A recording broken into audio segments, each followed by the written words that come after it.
اگر میرے پاس ایک پیشنٹ ہے، میں وہ دیکھا ہے 5 دن کے بعد وہ آتا ہے اور مجھے کہتا ہے کہ ڈاکٹر صاحب مجھے آرام آیا، خدا کی قسم اس سے بڑی خوشی میرے لیے کوئی نہیں ہے۔ تال تو اس پیشے کے ساتھ جو ہے نا وہ سوٹ ہی نہیں کرتی یہ ہمارا، کیونکہ ہم لوگ انسانیت کی خدمت کے لیے ہیں۔ جو عناصر، جو ڈاکٹرز، جو پیرامیڈکس، جو بھی ہیلتھ ورکرز اس میں انوالو ہیں، ان کو قرار واقعی سزا دینی چاہیے۔ بسم اللہ الرحمن الرحیم۔ ارجن نیوز ٹی وی کے ساتھ میں ہوں آپ کا میزبان عبید الرحمن سلمانی۔ اس وقت ہم موجود ہیں ڈسٹرکٹ ہیڈ کوارٹر اسپتال ایبٹ آباد میں، جہاں پر ہمارے ساتھ senior medical officer doctor Farhad ہمارے ساتھ موجود ہیں۔ سب سے پہلے تو آپ کا بہت شکریہ، آپ نے اپنا قیمتی وقت دیا۔ اعوذ باللہ من الشیطان الرجیم، بسم اللہ الرحمن الرحیم۔ سب سے پہلے تو آپ لوگوں کا بہت بہت شکریہ کہ آپ نے مجھے موقع دیا اس سینسیٹیو ایشو پہ بات کرنے کا، اور اس کے علاوہ سب سے پہلے میں جو اس دن واقع ہوا اس کی پرزور مذمت کرتا ہوں۔ میری دلی ہمدردیاں ہیں جو لواحقین ہیں ان کے ساتھ، اور انتہائی افسوسناک واقعہ تھا، ایسے نہیں ہونا چاہیے۔ یہ میرے خیال میں یہ میڈیکل نیگلیجنس میں یہ چیز آتی ہے۔ تو اس کے بعد یہ ہے کہ باقی تو آپ لوگ آن دا اسپاٹ اس دن تھے کہ کیا ہوا کیا نہیں ہوا، تو میں اب تو جو ہونا تھا وہ اللہ کی طرف سے ہو گیا، لیکن ہونا نہیں چاہیے تھا اس طرح سے۔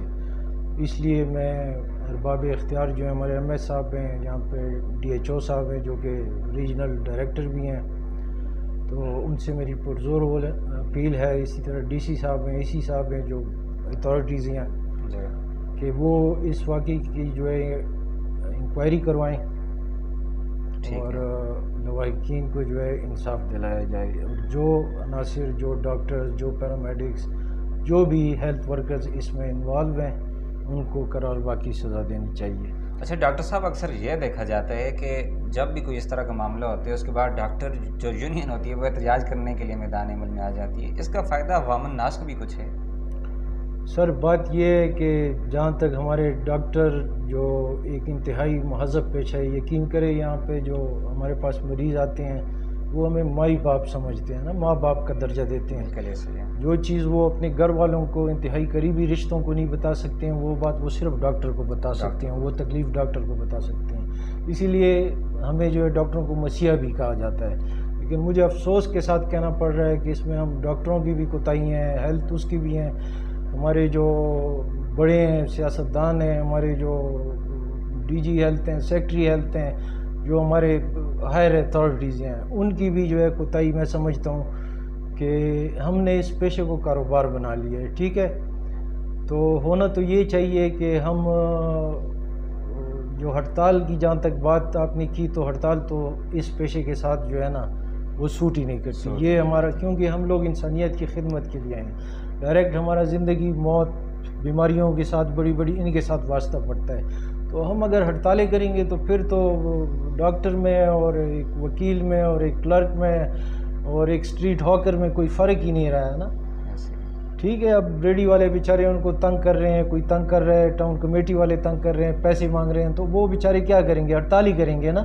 لیکن ڈاکٹر ہم لوگ یہاں پہ مریضوں کی خدمت کے لیے بیٹھے ہوئے ہیں۔ ٹھیک ہے، یہاں پہ جس طرح بھی اس دن واقعہ ہوا ہے، ٹھیک ٹھاک بندہ ہوتا ہے، معمولی چیسٹ میں پین ہوتا ہے، لیکن انسان کا کیا پتہ لگتا ہے، اندر سے اس کو مائیکارڈیل انفارکشن MIU ہوتا ہے اور وہ اسی طرح دنیا سے چلا جاتا ہے۔ تو جب ہڑتال ہوں گے تو یہاں پہ ابھی پچھلے دنوں میں MS صاحب کے ایک انٹرویو سن رہا تھا، شاید آپ لوگوں نے کیا تھا، کہ 24 لاکھ یا 27 لاکھ پچھلے 2022 میں ہماری OPD ہوئی ہے۔ تو لاکھوں لوگ آتے ہیں، اس میں مطلب ہے کہ کریٹیکل کنڈیشن میں ہوتے ہیں۔ ٹھیک ہے، کچھ جو ہے کولڈ کیسز ہوتے ہیں، لیکن آپ خود سوچیں کہ آئے دن ہڑتالیں ہم کریں گے تو مریضوں کا کیا ہوگا؟ ہم یہاں پہ بیٹھے ہوئے ہیں وی فار پیشنٹس، کمیونٹی کے لیے ہم بیٹھے ہوئے ہیں۔ اگر ہمیں تنخواہ ملتی ہے، ہمیں یہاں پہ عزت ملتی ہے، ایک مقام ملا ہوا ہے، تو عوام کی وجہ سے ملا ہوا ہے۔ تو اور عوام کو ہم سائڈ پہ کڈے لائن کر دیں گے تو پھر تو ہمارا مقصد ہی ختم ہو جاتا ہے نا۔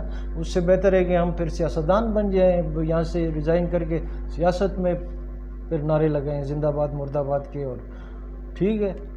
اچھا، اسی طرح اگر دیکھا جائے تو اس اسپتال کے اندر اس مرتبہ سرجریاں بہت کم دیکھنے کو ملی ہیں، تو زیادہ تر یہاں پر جو مریض آتے تھے ان کو باہر شفٹ کر دیا جاتا، فلاں اسپتال چلے جائیں، فلاں اسپتال چلے جائیں، وہاں پر جا کر آپریٹ کروا دیں، یہاں پر آپریٹ کروائیں گے تو آپ کا ہفتہ لگ جائے گا، ہفتے بعد آپ کا آپریشن ہوگا۔ اسی طرح اگر آپ کسی اور پرائیویٹ ہاسپٹل میں جائیں گے تو آپ کو جلد آپریٹ بھی کر دیا جائے گا۔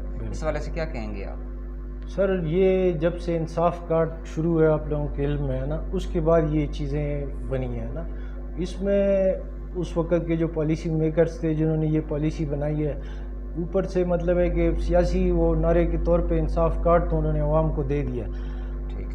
بعد میں تو یہ شناختی کارڈ والا سلسلہ ہوا. اس سے پہلے اگر آپ کو یاد ہو تو جو گاؤں کا ہوتا تھا یا تحصیل کا جو چیئرمین ہوتا تھا اس کے تھرو انصاف کارڈ بنتا تھا. اس میں بھی یہاں پہ جو مختلف گاؤں سے دیہاتوں سے لوگ آتے تھے، یقین مانے جو غریب لوگ ہوتے تھے ان کو پتہ ہی نہیں ہوتا تھا وہ کارڈ کس کو ملتا تھا. جو ان کے رشتہ دار ہوتے تھے، جو ان کے جاننے والے ہوتے تھے. بعد میں انہوں نے شناختی کارڈ والا سسٹم شروع کر دیا. لیکن گورنمنٹ کی اس میں یہ وہ تھی کہ انہوں نے گورنمنٹ ہاسپٹل کے ساتھ ساتھ پرائیویٹ کچھ ہاسپٹلز ہیں ان کو بھی رجسٹرڈ کر لیا انصاف کارڈ کے لیے. ٹھیک ہے. تو پھر اس میں جو ہے آپ کو پتہ ہے ہماری ساری قوم بحیثیت قوم ہمارے جو ہے آوے کا آوا بگڑا ہوا ہے. تو کمیشن معافی ہے تو وہاں پہ شاید ہو سکتا ہے کہ کمیشن زیادہ ملتی تھی بنسبت گورنمنٹ ہاسپٹل کے، تو لوگ بھی ادھر ترجیح دیتے تھے کہ پرائیویٹ ہاسپٹل میں جی وی آئی پی سسٹم ہوتا ہے، کیئر ہوتی ہے، یہ ہوتا ہے وہ ہوتا ہے. لیکن اگر اندر سے آپ سوچیں خدا نہ خواستہ وہاں کوئی کمپلیکیشن ہو جائے، وہاں ان کے پاس اسپیشلائز کیئر نہیں ہے جو کہ ڈی ایچ کیو میں یا کمپلیکس میں ٹرشری لیول کے ہاسپٹل پہ ہوتا ہے. تو یہاں سے یہ اس چیز میں بگاڑ پیدا ہوئی. پھر کچھ فنڈ ریلیز میں بھی گورنمنٹ کی کوتاہیاں ہوئی کہ یہاں پہ کچھ سرجریز ہوئیں جہاں میرے علم ہے کہ اس آئی ڈپارٹمنٹ میں انہوں نے پہلے سال میں کافی سرجریز کی لیکن فنڈ ان کو ریلیز نہیں ہوئے. تو پھر جیب سے تو نہیں کر سکتے تھے نا، تو پرائیویٹ اسپتالوں نے بھی بند کر دی ہے اور ڈاکٹروں کا بھی انٹرسٹ اس میں کم ہو گیا ہے. تو یہ 2-3 وجوہات ہیں. لیکن اس میں یہ ہے کہ ڈاکٹروں سے زیادہ ڈاکٹروں کا بھی اس میں وہ ہے، میں نہیں کہتا ہوں کہ کردار ہے. لیکن مین جو پالیسی میکرز ہیں پالیسی غلط ہے نا. ٹھیک ہے. جب آپ کی پالیسی سسٹم غلط ہوگا تو اس کے بعد جو کچھ ہوگا سب کچھ غلط ہوگا. ٹھیک ہے. اچھا الیکشن کے حوالے سے بتائیں، یہ جو یونین ہے اس کی کتنی مدت، آئینی مدت کتنی ہے اور کتنے عرصے سے الیکشن نہیں ہو رہا، اور آپ یونین کا بھی یہ حساب کتاب ہے، کیوں ایسا ہو رہا ہے؟ سر یہ اگر میں ماضی میں جاؤں گا تو یہ غالباً سن 91-92 میں یہاں پہ لاسٹ الیکشن ہوا تھا. ٹھیک ہے. پھر اس کے بعد اس طرح ہوا کہ 2021 میں صحیح یہاں پہ وہ پی ڈی اے کے ایک صدر تھے جو کہ سلیکٹیو ہوتے تھے، جو جس طرح ہماری جو صوبائی کیبنٹ ہے وہ بھی بامی رضامندی کہہ لیں یا جیسے بھی، مجھے تو نہیں علم نہیں ہے کہ وہ کیسے بنے ہیں نا. وہاں پہ بھی کوئی ہماری صوبائی لیول پہ بھی پی ڈی اے کا کوئی الیکٹورل پروسیس نہیں ہے. صحیح. ٹھیک ہے. بس جس کی لاٹھی اس کی بینس والا سسٹم ہے جس طرح ہمارے پورے ملک میں چل رہا ہے نا. تو اس کے بعد یہاں پہ ہم نے وہ کچھ ہم لوگ دوست بیٹھے اور یہ یہاں جو صدر تھے ڈاکٹر جواد مجید انہوں نے ریزائن کر دیا. اس وقت وہ صدر تھے. ٹھیک ہے. بغیر الیکشن کے نا.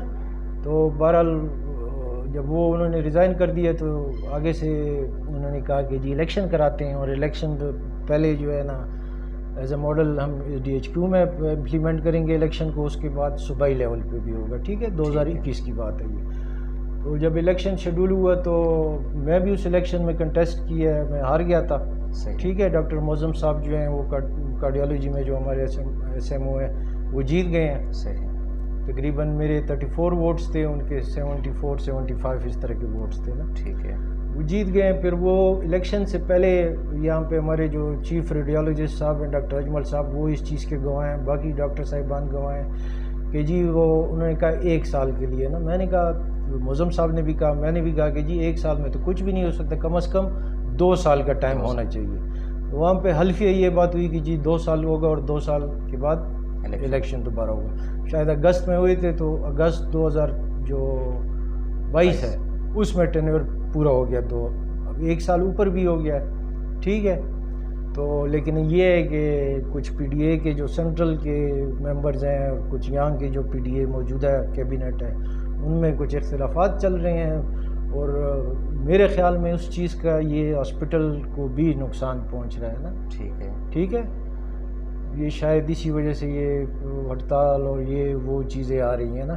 بہرحال ہڑتالوں کے تو میں بالکل خلاف ہوں. بھئی اگر آپ کے ساتھ ڈپارٹمنٹل یا آپ کے ساتھ اوپر سے پالیسی میکر، تو اس کے لیے ایک طریقہ کار ہے، آپ کورٹ میں جاؤ، کیس کرو، آگے کورٹ جانے وہ جانے. ٹھیک ہے. یونین کا یہ مقصد ہوتا ہے کہ فار ایگزامپل کوئی ہمارے ساتھ زیادتی ہو رہی ہے، ہم کورٹ میں جاتے ہیں، اس کے لیے ہمیں صاف ظاہر ہے پیسوں کی ضرورت ہوتی ہے. تو ہم فنڈنگ کرنی چاہیے، ٹھیک ہے. دوسرا یہ ہے کہ ہاسپٹل میں جو گیپس ہیں، جو جہاں پہ نگلیجنس ہے، جو چیزیں نہیں ہیں. فار ایگزامپل یہ میں اسی ہاسپٹل سے، جس وقت یہ ایوب ٹیچنگ ہاسپٹل تھا، میں نے MBBS کیا ہے، اس وقت کمپلیکس نہیں تھا، ٹھیک ہے. تو یہ 80s کا دور ہے، آخری ڈیکیڈ جو 80s کا ہے نا.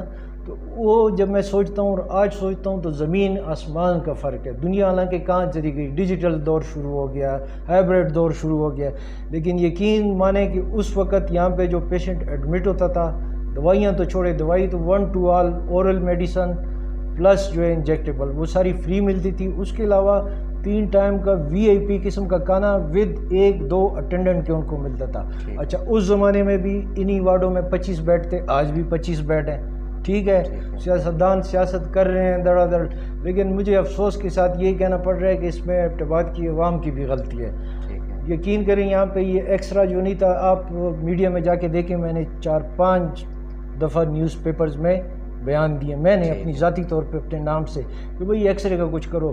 باہر جو ہے ایکس رے 1000 روپے سے لے کر 1500 1600 1800 کا ہوتا ہے، جس ایکس رے کی ٹوٹل قیمت 300 روپے ہوتی ہے، ٹھیک ہے، جو آپ کرتے ہیں.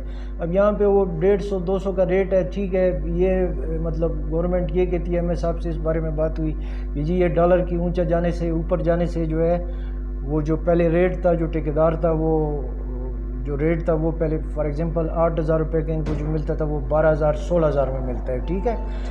تو اس کے لیے حل یہ ہے کہ آپ تھوڑا سا ریٹ بڑھا دیں، بجائے اس کے کہ پیشنٹ جو ہے باہر سے 1000 روپے 1500 روپے کا ایکس رے کرے، یہاں پہ 300-400 روپے آپ لیں، ٹھیک ہے. وہ طریقہ کار ہے اس میں. تو اسی طرح اور اب CT اسکین یہاں پہ ہونا چاہیے، نیورو سرجن ہونا چاہیے، ٹھیک ہے، ایک پراپر کارڈیالوجسٹ ہونے چاہیے، ٹھیک ہے. یہ بہت ایمرجنسی کی جو صورتحال ہے وہ بڑی ہماری جو ہے وہ ہے نا، ایمرجنسی جو ہے وہ ہاسپٹل کا چہرہ ہوتا ہے، فیس ہوتا ہے نا، ٹھیک ہے. آپ جب کسی انسان کو دیکھتے ہو تو اس کے فیس سے، اس کو جب فیس کا یہ مطلب حالات ٹھیک نہیں ہوں گے تو پھر آگے کیا ہوگا. اچھا میں امید کرتا ہوں جہاں تک ہماری ایڈمنسٹریشن کی بات ہے، MS صاحب یا میرے اسرار صاحب ہیں، تقریباً مجھے جہاں تک یاد ہے 14 سال یہ DMS ایڈمن یہاں پہ رہے ہیں. انتہائی تجربہ کار، انتہائی نفیس آدمی ہیں اور ٹیکنیکل آدمی ہیں. کام کرنا انہوں نے کام کیا ہے، لیکن کام یہ ہے کہ اب MS صاحب جیب سے تو کچھ نہیں ڈال سکتے نا. آگے سے اب CT اسکین کروڑوں روپے کی وہ ہے، ٹھیک ہے. تو اس میں عوام کا رول، میڈیا کا رول. میڈیا دیکھیں پاکستان میں تیسرا ستون ہے، ہم اسٹیبلشمنٹ ہے، پولیٹیشین ہے، تیسرا جو ہے وہ میڈیا ہے آج کل، ٹھیک ہے. بلکہ میرے خیال میں سب سے زیادہ وہ میڈیا ہے، ٹھیک ہے. وہ ہیرو بھی بنا سکتا ہے، زیرو بھی بنا سکتا ہے. تو میڈیا سے بھی میری یہ ریکویسٹ ہے کہ میڈیا بھی جو ہے پازیٹیو کردار ادا کرے. اور خدا را یہ ٹھیک ہے نیگلیجنس ہو جاتی ہے، لیکن اس کا یہ مطلب نہیں کہ سارے ڈاکٹر جو ہیں وہ اس طرح کے ہیں نا. اب اس دن میں ایک ویڈیو دیکھ رہا تھا، وہ ایک اینکر صاحب کہہ رہے تھے کہ جی یہ نااہل ڈاکٹر ہیں، یہ ہے، یہ وہ ہے نا. یہ تو وہ مطلب ہے کہ نیگیٹو جو ہے وہ نہیں کرنی چاہیے نا. ہر چیز کو پازیٹیولی آپ لیں. نیگلیجنس ہوتی ہے، ہر جگہ پہ ہوتی ہے. ہمارے اوپر سے شروع ہے، مطلب ہے کہ نیچے تک. اگر میرے پاس ایک پیشنٹ ہے، میں وہ دیکھا ہے 5 دن کے بعد وہ آتا ہے اور مجھے کہتا ہے کہ ڈاکٹر صاحب مجھے آرام آیا، خدا کی قسم اس سے بڑی خوشی میرے لیے کوئی نہیں ہے. اور جب مریض واپس آتا ہے کہ جی مجھے آرام، ہمیں ندامت ہوتی ہے، شرمندگی ہوتی ہے. بعض ٹائم تو وہ حکیم لقمان والی بات کہ اپنا بوریا بستر دریا میں ڈال دیں اور یہ پروفیشن ہی چھوڑ دیں نا، اتنا دکھ ہوتا ہے. یہ نہیں کہ ہم وہ نہیں، لیکن باقی یہ ہے کہ 5 انگلیاں برابر نہیں ہوتی ہیں. انسان ہے، انسان غلطیوں کا پتلا ہے. ایسے لوگ تو میرے خیال میں جینے کے قابل بھی نہیں ہیں. اور میں کیا کہہ سکتا ہوں اس سے زیادہ. ذاتی مفادات کے لیے سیاست کو استعمال کریں، ذاتی مفادات کے لیے آپ اپنے پروفیشن کو استعمال کریں، ٹھیک ہے. وہ تو پھر ذاتی مفاد کے لیے جو بندہ ہے وہ تو اس کی تو کوئی حیثیت ہی نہیں. بالکل جی. ہمارے ساتھ senior medical officer doctor Farhad ہمارے ساتھ موجود تھے، جو کہ اسپتال کے حوالے سے، الیکشن کے حوالے سے بات چیت کر رہے تھے. اگلے پروگرام تک ہمیں اجازت دیجیے.